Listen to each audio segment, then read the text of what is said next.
Walk into any motorcycle dealership today. Looks normal, right? Bikes on the floor, sales guys ready to deal. Everything's fine. Except it's not. In 2025 alone, industry analysts estimated around 400 Powersports dealerships could close across America. And by mid-year, well over 100 had already shut down. Harley-Davidson itself has lost around 80 dealers in just 6 years. And in the final 2 weeks of December 2025, 3 major dealer groups filed for bankruptcy within 14 days. Some dealers right now are paying $40,000 a month, just in interest, to keep unsold bikes sitting on their showroom floor. This is the story of how American motorcycle dealerships are quietly collapsing, how something called floor plan financing turned into a financial trap, and why the people selling you bikes are getting crushed while corporate profits keep rising. And the strangest part? Most riders have no idea this is even happening. Act 1. The scale. Let me start with the number everyone's arguing about. Industry analysts, citing data shared by people like Mark Sheffield, a board advisor for the National Powersports Dealer Association, projected roughly 400 Powersports dealers could be gone by the end of 2025. Not just Harley. All brands. Motorcycles, ATVs, side-by-sides, everything. Now, I couldn't verify every single one. There's no central database tracking Powersports closures like there is for car dealerships. But I spent weeks pulling SEC filings, bankruptcy court records, local news reports, dealer forum posts. And here's what I found. Harley-Davidson's U.S. dealer network was around 700 stores back in 2019 and 2020. By March 2026, 620. That's roughly 80 locations gone in just 6 years. But it's not just Harley. Honda's got 935 Powersports dealers in the U.S. That number's falling too. Total motorcycle sales in the U.S., depending on whose data you use, somewhere between 480,000 and 507,000 units sold in 2025. Down roughly 5 to 8% from 2024. Down massively from the 2006 peak when over 1 million bikes were sold. And foot traffic at dealerships? Dealers say it's dropped sharply. Online inquiries? Way down.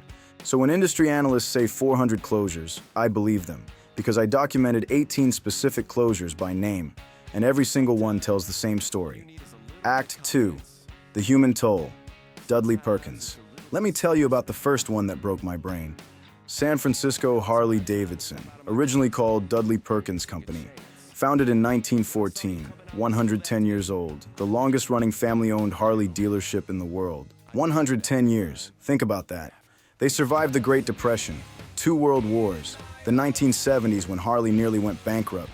They made it through everything, until June 26, 2024. The Perkins family sold the dealership in 2018 to 2 new owners, Cliff Chester and Rich Gargano. Employees say things started falling apart almost immediately. One longtime mechanic who'd been there for over 20 years told reporters the final months felt like chaos. It no longer felt like a family dealership. Everyone could see it coming. On June 26, management called everyone to a meeting at noon. Chester showed up hours late, told them it was over, done, finished. The mechanics put their tools down mid-repair. Customers' motorcycles were left half-assembled on the lifts. 110 years of history ended with a 3-minute conversation. And here's the part that kills me. Nobody was surprised. The chaos had been building for months. They all saw it coming. They just couldn't stop it. Act 3. The pattern. More closures. Dudley Perkins wasn't alone. New York City Harley-Davidson in Long Island City, 29 years in business, closed September 28, 2024. The dealership cited current economic conditions and limited real estate options to relocate, just trying to get out before the walls closed in. Miracle City Harley-Davidson in Titusville, Florida didn't even bother with a press release. September 1st, 2024, they just went dark. Doors locked, lights off, gone. Los Angeles Harley-Davidson in Fullerton, which everyone called legendary, closed October 31st, 2024. And then you've got the retirement wave. These are the dealers where the owners just couldn't take it anymore. Harley-Davidson Sports Center in Hermantown, Minnesota. 73 years, 3 generations of the Kachelmeyer family. They announced closure in December 2024, citing challenging economic times. One customer drove from International Falls, that's over 100 miles, just for service. Now what does he do? Vreeland's Harley-Davidson in Bloomsburg, Pennsylvania closed September 30th, 2025 after 35 years. And listen to this story. Brothers Rich and Ray Vreeland quit their jobs in 1989. They They took a 9,700-mile cross-country motorcycle trip, collecting dealership t-shirts. When they got back, they opened their own shop. Rich's final statement said, "Our mission statement was always to make motorcycling fun for everyone." One customer drove 160 miles each way from New Jersey just for service. Think about that. These weren't just businesses, they were communities, and now they're gone. Act 4, the Bankruptcy Wave. But here's where it gets really bad. The final 2 weeks of 2025, December 15th through December 31st, 3 major bankruptcy filings hit the courts. First, Rad Power Bikes. December 15th, Chapter 11. Now technically that's an e-bike company, but they owed $8.4 million to U.S. Customs and tariff duties. That's what killed them. Then Cycle Sports Center in Orlando, Florida. December 29th, Chapter 11, 31 years in business, carrying Kawasaki, Polaris, KTM, Yamaha. They're trying to restructure and stay open, but the filing tells you everything about how bad it is. And then the big one, Motos America, December 31st, the last day of the year. Motos America called themselves the nation's first and fastest growing European motorcycle dealership group.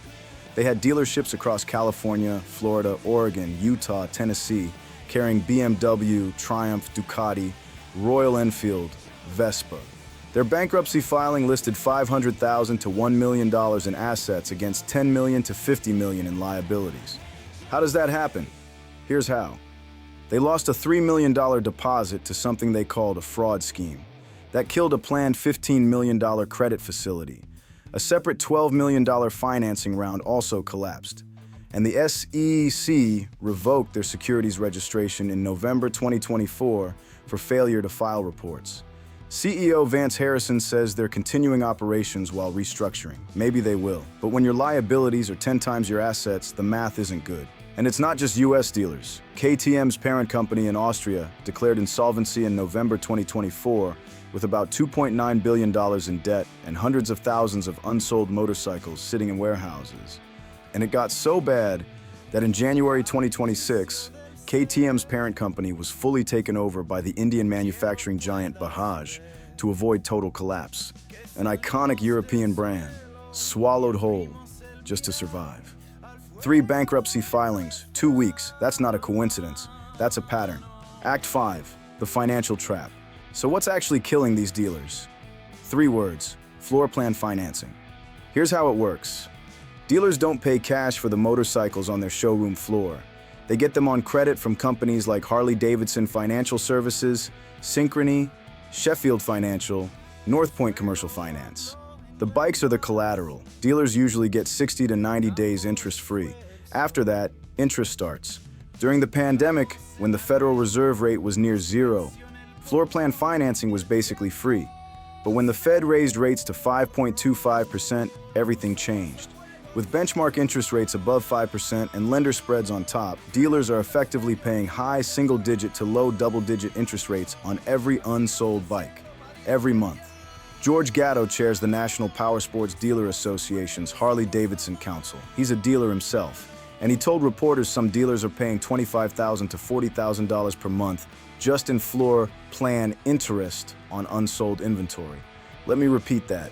$40,000 a month before they sell a single motorcycle. An $18,000 bike held for 1 year costs about $1,500 in interest alone. If you've got 300 units sitting on the floor, that's $450,000 a year in carrying costs. And here's the kicker. While dealers are hemorrhaging cash on interest, new bike margins have collapsed to historic lows. Gatto said it plainly.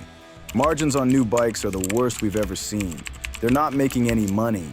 So you're paying massive interest to hold inventory you can't sell at a profit. That's not a business model.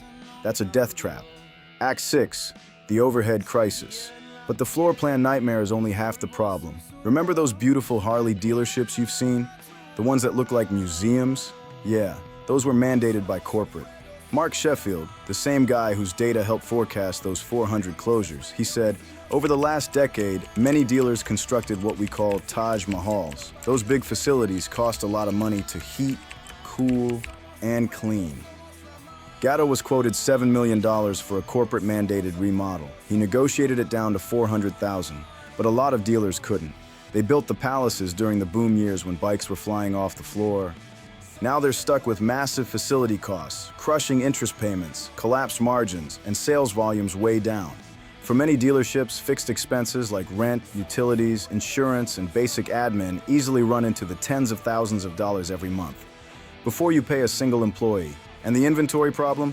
In many segments, dealer inventory has ballooned to roughly double or more its normal level. Some analyses found certain categories running close to 200% of healthy inventory levels. Harley's been cutting production hard. They're down to about 124,000 units shipped globally in 2025, but they still can't get it down fast enough. So dealers are drowning in bikes they can't sell, paying interest they can't afford, in buildings that are too expensive to operate. Act 7. Geographic Collapse. The closures I documented span at least 15 states, but there's a pattern. Urban dealerships in expensive markets, San Francisco, New York, Los Angeles, Chicago, they're getting crushed by real estate costs. NYC Harley said they had limited real estate options to relocate. San Francisco's location was in one of the most expensive commercial markets in America. But rural dealers are dying for the opposite reason, not enough volume. Kewanee, Illinois, Bloomsburg, Pennsylvania, Joplin, Missouri, Hermantown, Minnesota, Titusville, Florida. These are small markets that can't support even modest overhead when sales drop. What you're seeing is the creation of Powersports deserts.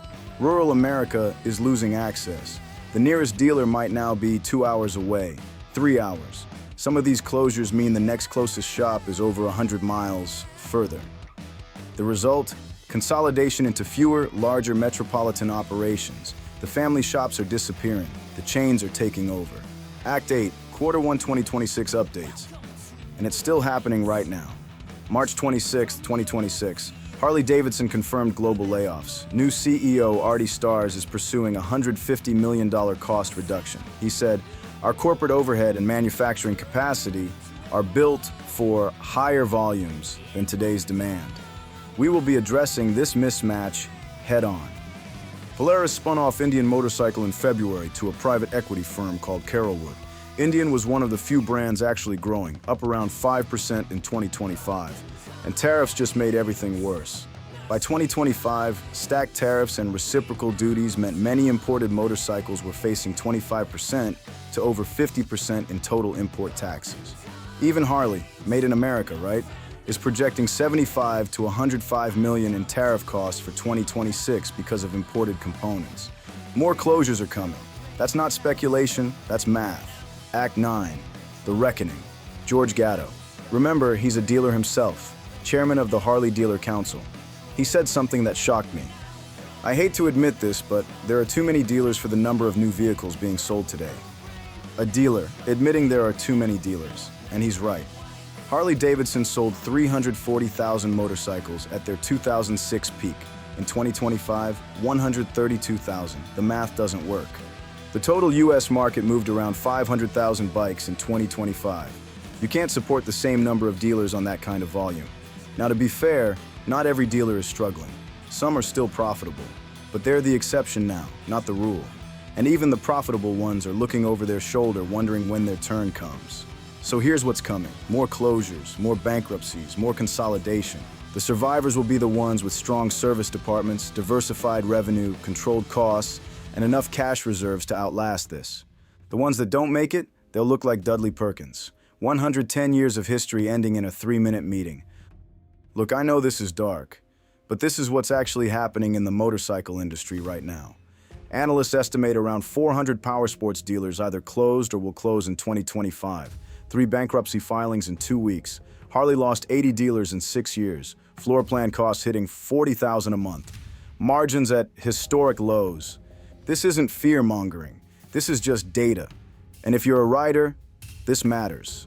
Because when your local dealer closes, your nearest service center might now be 2 hours away. Your parts source? Gone. Your community? Scattered. So here's my question. Did you even know this was happening, or has the industry been keeping this quiet? Drop a comment. Tell me if your local dealer closed. Tell me what happened, because I guarantee you're not the only one. Hit subscribe if you want more videos exposing what's really going on in this industry. And I'll see you in the next one.